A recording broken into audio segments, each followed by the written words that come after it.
The Dam Reshan's allies were a great concern to the Grand Elder, but one that was finally to be brought to heel. He scratched at the scar across his right eye absently. This was a strategic move, of course, but he would take a small joy in the retribution. The guilds had discovered a vital port they were seen returning to following battle, and it was time to strike them down. His ship's approach was unobstructed, and the space station seemed pitiful.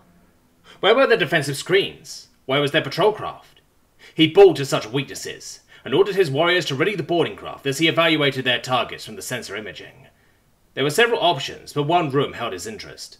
Its bulkheads along the exterior wall were viable for boarding, and it seemed like a massive area with many life forms. The battle would be joined in this chamber. He met his command squad in their craft after delivering the orders to his pilots.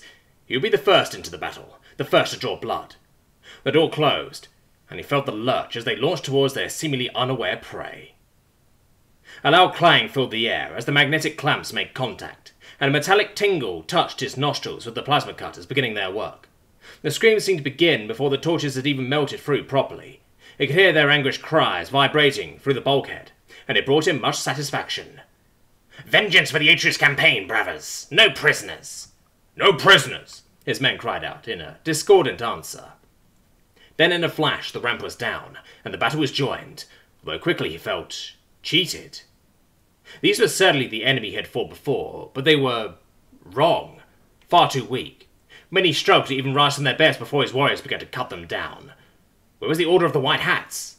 This thought was quickly put aside as a laser burned a hole into his armored shoulder before he could dive for cover. He called for his men to return fire, and it was a simple thing.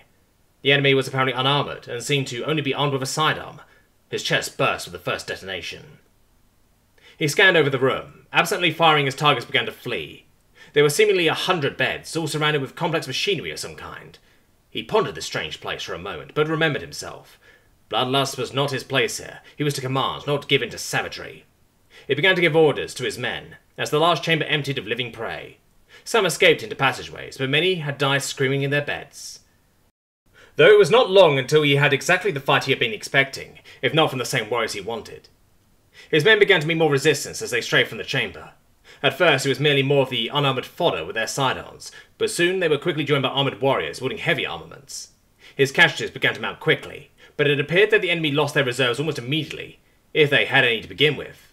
It was disappointing.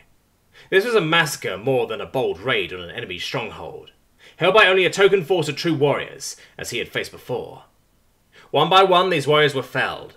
His men then began to sweep over the rest of the station, reaping their bounty from the defenseless drones. As soon as he had a moment, he inspected a handful of their armoured corpses.